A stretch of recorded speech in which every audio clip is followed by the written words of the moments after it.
Welcome to the Old Time Radio Westerns. I'm your host, Andrew Rhynes, and let's get into this episode. This episode is going to be Fort Laramie. Original air date is September 16th, 1956, and the title is The Payroll. Hope you enjoy, and again, thanks for listening.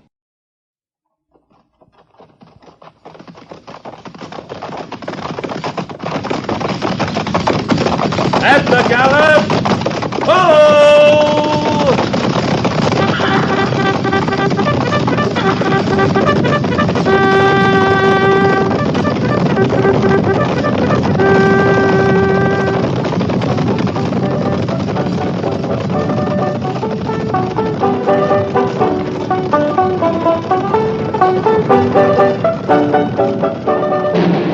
Fort Laramie.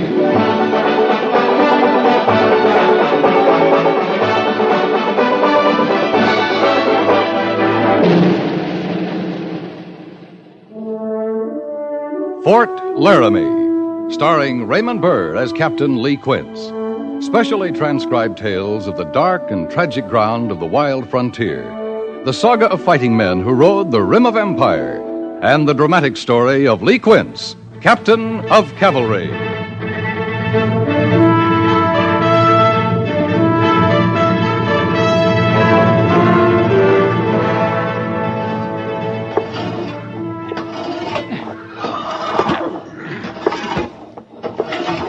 I think maybe I'm wearing thin on this stable detail beam.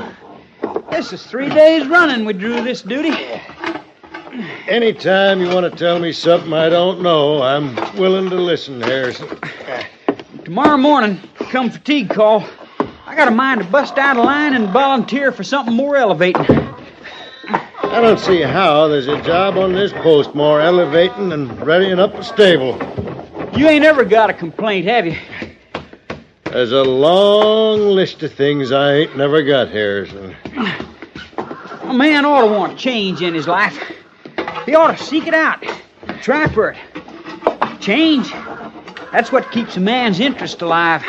When you bust out of line tomorrow morning, why don't you volunteer for post chaplain? Now, you think you got off a good one there, don't you, Beam? You're just right pleased with your fine touch of humor. I thought you knew I was comical. Oh, I'm standing here near busting laughing. That's how comical you are. I'll make this arrangement with you, Harrison. I won't talk to you if you won't talk to me. I'd admire to do that. I just admire to.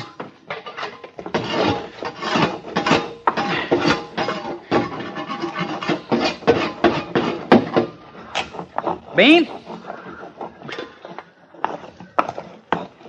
Now, come on, Beam. You hear me all right. That's one of the shortest arrangements I ever had. Yeah, well, let's rest a spell. I'm agreeable. Rest a spell. And have a chaw. You're getting more likable, Harrison. No sense in us going at each other. Working as close as we do, living as close. I want to make friends with you, Beam. Starting when? This minute. You ain't one for ceremony now, are you? Couple of good friends, where we are. It's only right we should rest a spell. And have a chaw. I'm willing. You, got a chaw, ain't you? You talking about tobacco? Of course I am. I can't call the time I had a plug tobacco. You lying to me, Beam. Now, we being such good friends the way we are, why should I lie to you? You chawing, ain't you? Been chawing all morning. Well, sure I'm chawing. You ain't chawing tobacco. What are you rolling around on your tongue? Shifting one side of your mouth to the other. Knick-knick. Say that again. Knick-knick. You being comical again, Beam. You're just a boy. I keep forgetting. You don't recollect the war much. Now, recollect the war better than I recollect that whatchamacallit. It's bark. Injuns taught us Yanks about it. Red willow bark, I think it is. Anyways, they'd cut it deep from the trees, cut it into shreds. They used it most for smoking. You cut into any red willow trees up here on the high plains, Beam? Well, not me. But last time we was down on the agency, I got me some off a squaw. I swear you're lying to me. Why, here, in my pocket. Help yourself. You hankering for a chaw? Makes one. Well, it's dry as sand. Well, you got to work it some.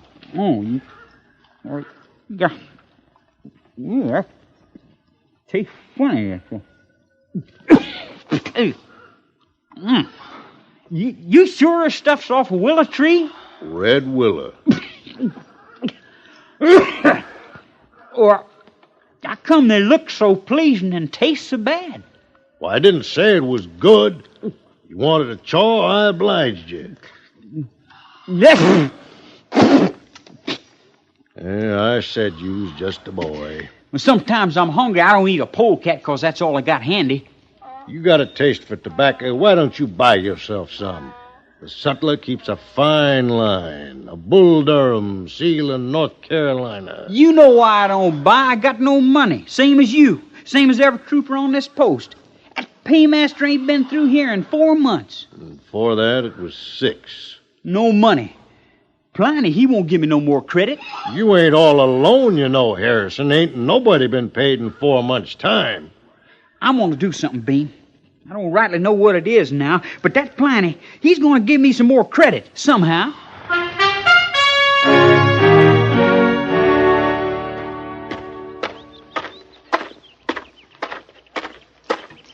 Major Daggett, sir? Oh, Captain Quince. He's about to send for you. Yes, sir?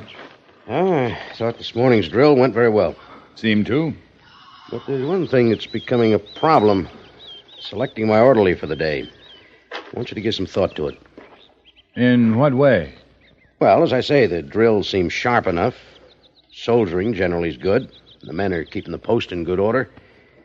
The men themselves are the problem about this orderly business. Let's see now. The book says the neatest and smartest trooper will be chosen as orderly of the day for the commanding officer. It's supposed to be an honor, Captain. A recognition for good soldiering. Lately, my orderlies have been smart enough, but the neatness is severely lacking. I'll speak to B Company about it, sir. We still employ laundresses at Fort Laramie, Captain.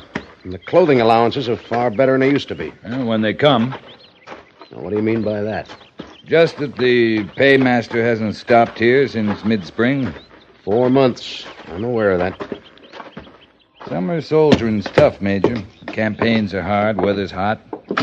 Neat and clean is a big order. A good soldier will still make the effort. Pass the word, Captain. Yes, sir. Oh, now then. You want to see me about something? Yeah? The paymaster. I wondered if he's heading our way at all. Are you running short of funds, Captain? I'm not asking for myself, sir. Let's see. Last word I had, he was here at Fort Omaha. And with the stops to make between here and there, I can't say with certainty when we should expect him.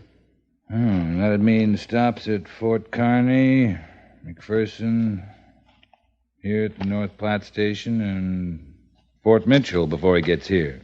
Unless he cuts off down to Fort Sidney after he leaves North Platte Station. Well, 4 months is a long time for the men to go without pay, Major. I know it. Unfortunately, the route and schedule of the paymaster is not within my province. Oh, are there hardship cases, Lee? I'm hearing no complaints directly. I don't like it either. But they're fed and clothed, and I'm sure Pliny's doing the best he can in the way of extending credit. You are? Well, he'd be a fool not to. Pliny likes money, Major. Got a real respect for it. I don't think he feels just the same toward extending credit.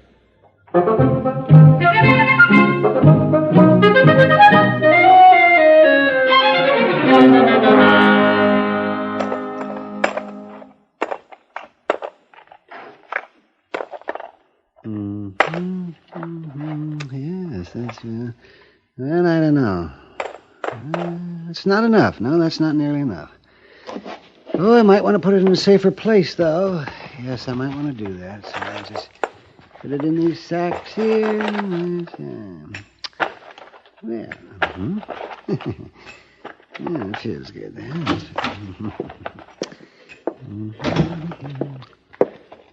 Morning, Pliny. Be with you in just a minute. What do you call that stuff? Why, money, Sergeant. Yes, money. Oh, now, Pliny, you don't call that money. You get alone with a couple of sacks of that, and you know blame well you call it sweetheart or something loving like that. Oh, that's not true. No. I call it money. No, really, I do. Money. Mm-hmm. What you gonna do? Bury it, see if it'll grow? Indeed not. That can be very dangerous, burying money. Just get these sacks here. Say, you're getting some shin plasters in there with the big bills. Oh, my, I wish they'd quit making them. It's confusing. You think you got a nice roll of bills, and then some of them 3-cent notes get in there, and gee. Besides, it won't, It won't? No, indeed. An exploded theory years ago. What is? If you bury money, it will not grow. Well, now, I learned something today. Yes, many years ago, too. Let's see here. There, that completes. Fine. Now, I'll just put these sacks in my safe and everything. Are you wanting to buy something? What kind of cigars you got? We got some fine Havanas, just the best there is.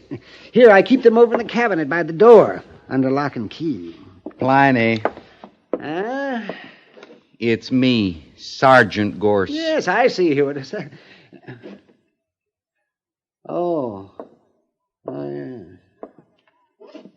Well, I've got long 9s, supers, and short 6s. And I got a 3-cent shin plaster.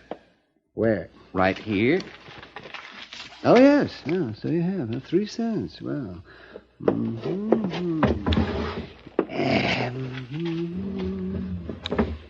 Now, these short 6s are nice. They give them away in saloons. Oh, what? They give them away? Free? Try not to think on it, Pliny. It might make you queasy. Free? Oh, my goodness. Sometimes I pay as high as $1 for 2 of them. 2 for a cent? Well, now, I might let you have 1 super, but just 1, mind you, for 3 cents. I had my mouth set for a long 9 after supper. Oh, now, you don't really expect that, Sergeant. A long 9 for 3 cents? Why, I'd stand to lose. Oh, yeah. Let me see now. You'd stand to make 2 cents easy. But these are from New England, Sergeant. Tell the truth, I'm running short of them. Now, this is the last barrel, and You're practically forcing me into a saloon, Pliny. You're really desperate for a good smoke, aren't you? Not near as desperate as you are for my last 3 cents.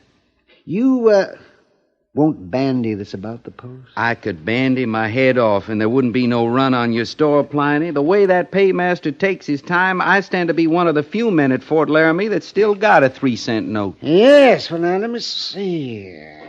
Long 9? I don't know. All right, help yourself, Sergeant. 2-1 for 3 cents.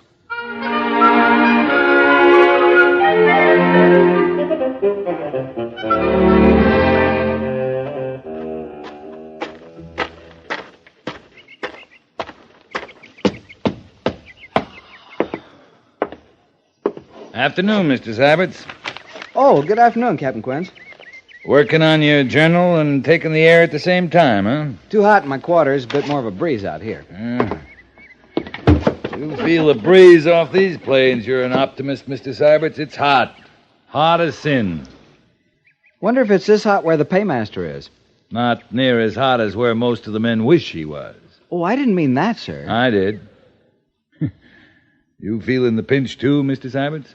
No, sir. I'm fine, thank you, Captain. I was just thinking maybe it's the weather delaying the paymaster again. Last time it was snow. It was last month, wasn't it? Well, last month you passed that tobacco around among the men. My uncle sent it, the one in Connecticut.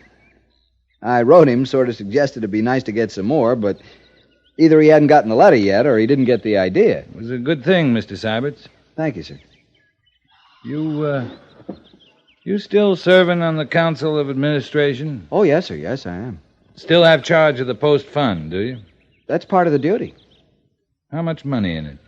Let me see now. I have the exact figures in the ledger up in my quarters. I'll run up and get Oh, them. never mind that. You've got an idea how much, haven't you? Well, I'd have to think a moment. According to the general orders, the sutler pays 10 cents for every officer and enlisted man. That's 10 cents a month, payable every 2 months. About $30 a month, then. Roughly that. $360 a year. Have we had any cause to disturb it recently, Mr. Siberts? Well, we bought garden seeds a couple of months ago. That's in accordance with Provision D of the general orders. Mm-hmm. And before that, we took some out to buy newspapers.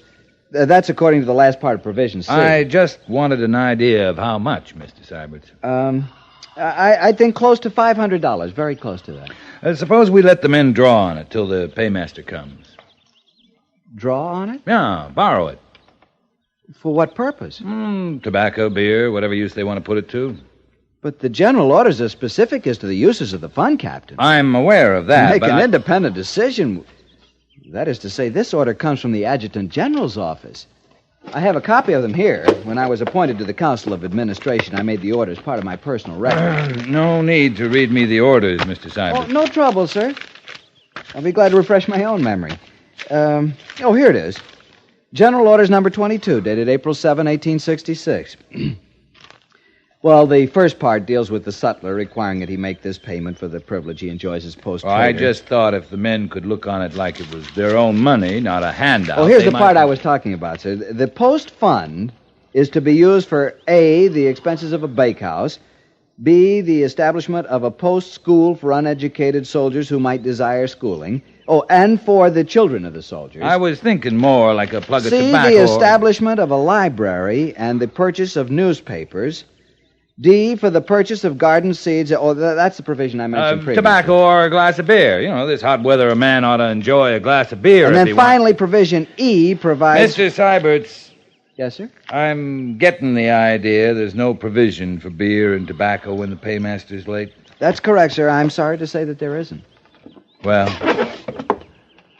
thank you for your time, Mr. Siberts. Captain Quince, I could get a letter off to the Adjutant General's office asking for clarification. Oh, no, that's a bad habit to get in, right in Washington for clarification. You get into that, you'd have to give up soldiering.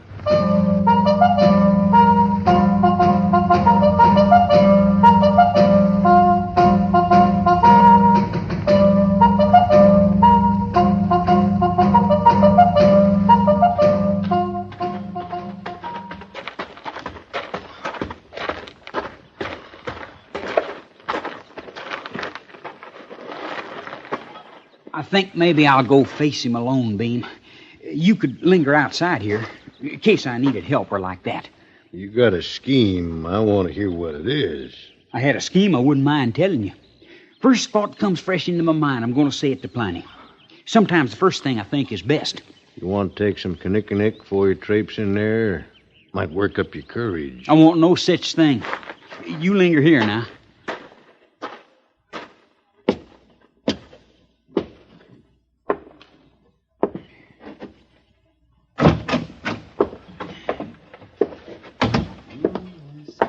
Look around if you like. Be with you as soon as I close the safe. Take your time, Pliny. There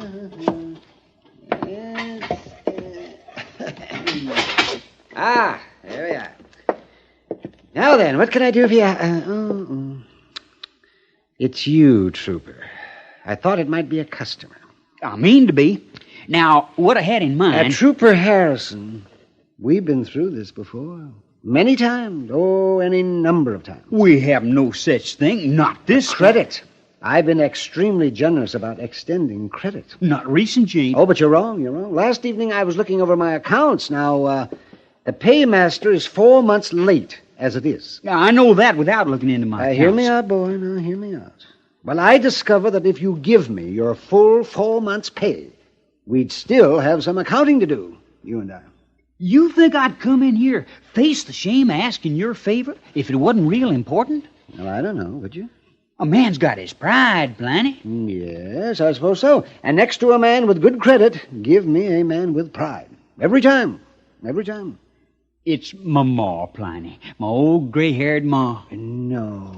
Oh. Guess you know how I feel about my old ma. Well, of course I do, indeed. Of course. Your old ma. Why, sure. Well, now, she's got a big day coming real soon. And it come to me... Say, another big day? What do you mean?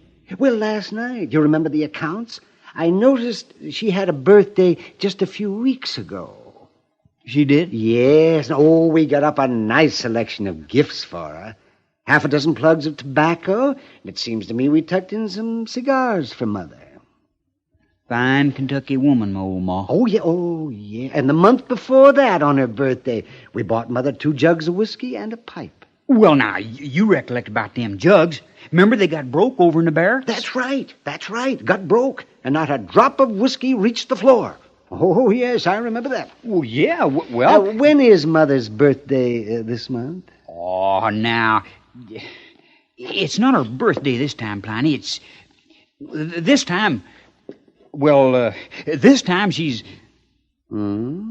She's, having a baby. A baby? Oh. Mother is having a baby. Oh, my. Fine Kentucky woman, my old ma. Yes, isn't she? Oh, we'll want to do something about that now, won't we? Well, yeah.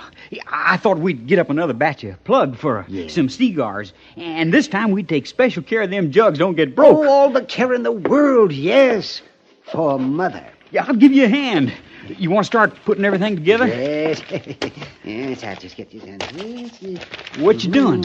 Here, now, you write down Mother's address. Write it down for what? For the parcels. My goodness, we're not going to take any chances this time. No, sir. I'll march these to the post office. Mail them to Mother myself. Oh, Pliny. No extra charge, none whatsoever.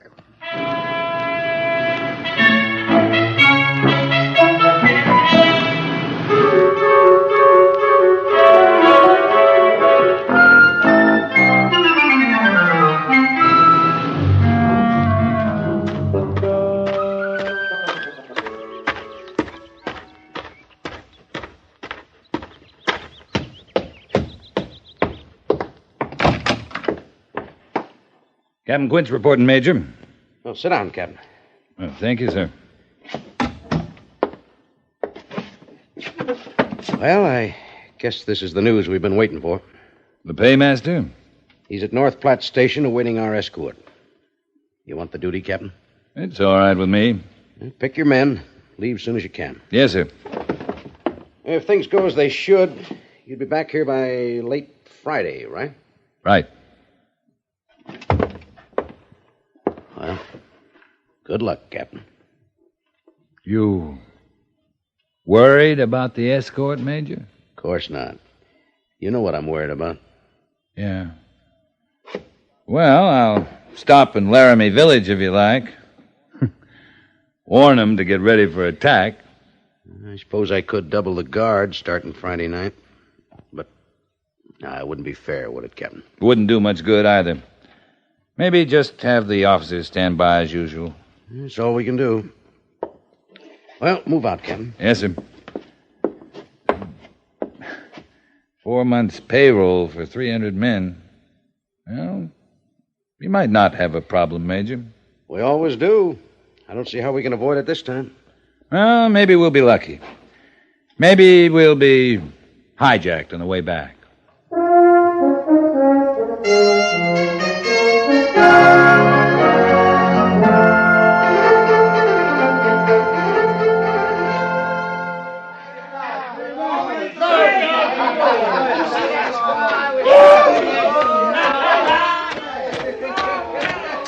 I came as soon as I could, Captain.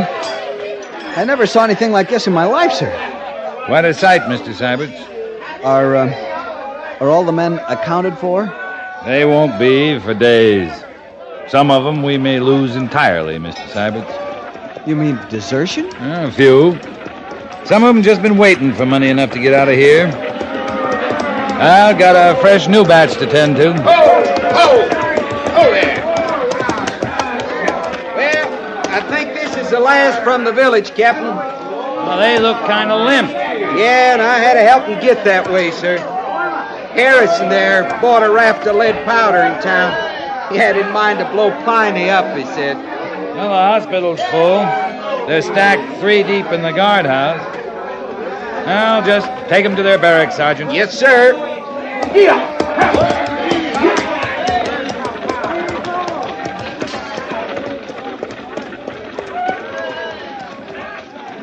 Siberts, Yes, Captain? there's still a guard around the powder magazine? Oh, yes, sir. Major Daggett's directing that personally. Good. The men, they wouldn't bother the powder magazine, would they? They might, Mr. Siberts. Might blow up Fort Laramie, or they might just pool their money and buy it.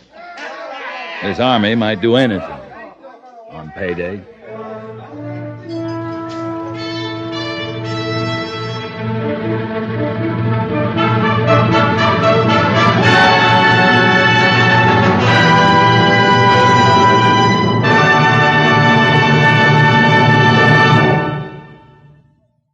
Fort Laramie is produced and directed by Norman Macdonnell and stars Raymond Burr as Lee Quince, Captain of Cavalry, with Vic Perrin as Sergeant Goerss. The script was specially written for Fort Laramie by Kathleen Hite, with sound patterns by Bill James and Tom Henley. Musical supervision by Amerigo Moreno. Featured in the cast were Howard McNear, Sam Edwards, and Clayton Post. Jack Moyles is Major Daggett, and Harry Bartel is Lieutenant Siberts.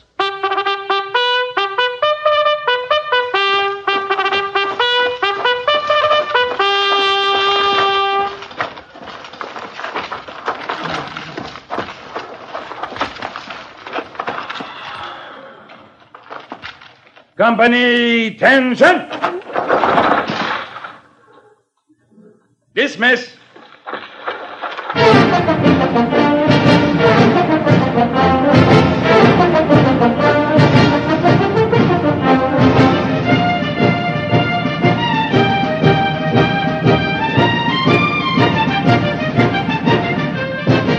Next week, another transcribed story of the Northwest frontier and the troopers who fought under Lee Quince, Captain of Cavalry.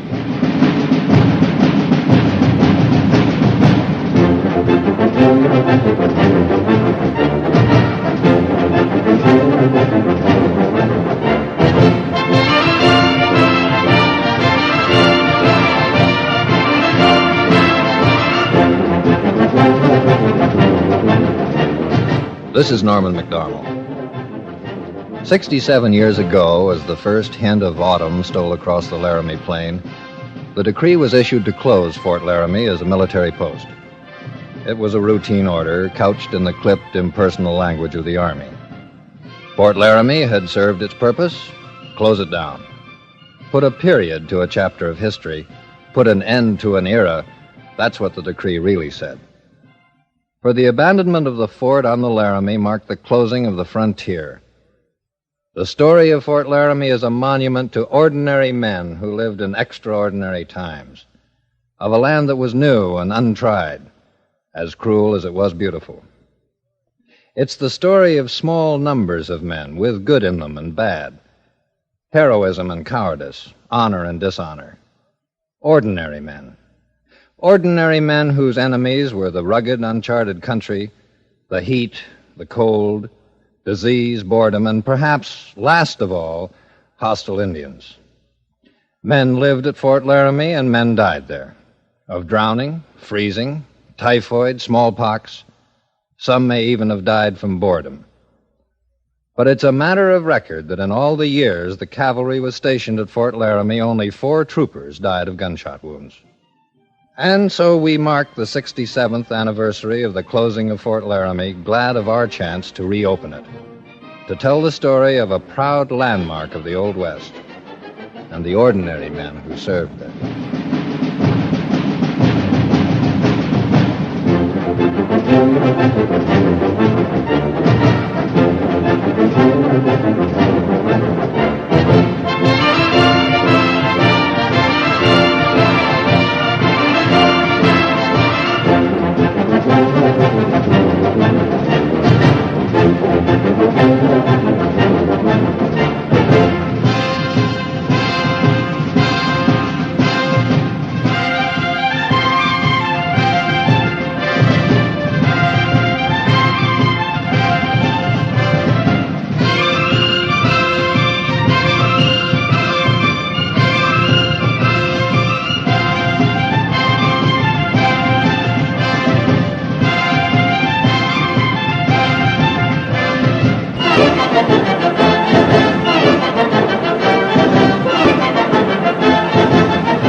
This has been a presentation of OTRWesterns.com, and we hope you enjoyed. Please take some time to like and rate our shows in your favorite podcast application. Follow us on Facebook by going to OTRWesterns.com/Facebook.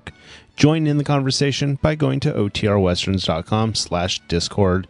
And don't forget to send us an email, podcast@OTRWesterns.com.